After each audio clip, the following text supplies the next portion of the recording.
Hello friends, তোমরা সবাই কেমন আছো? আশা করি সবাই ভালো আছো। আমিও ভালো আছি। আবার আজকে দুপুরে মেনু নিয়ে চলে এসেছি।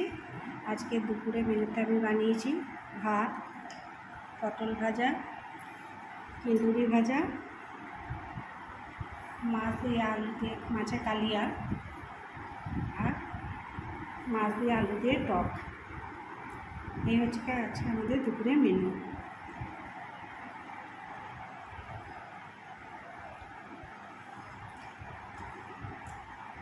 আজকের ব্লগটা কেমন লাগলো তোমরা সবাই জানিও। আর যারা এখনও সাবস্ক্রাইব করো নাই, প্লিজ আমার চ্যানেলটিকে সাবস্ক্রাইব করে দিয়ে আমার সাথে থেকো। আর যারা সাবস্ক্রাইব করে আমার সাথে আছো তাদেরকে আমার অসংখ্য অসংখ্য ধন্যবাদ ও ভালোবাসা। আজকের ব্লগটা এখানে শেষ করলাম। টাটা।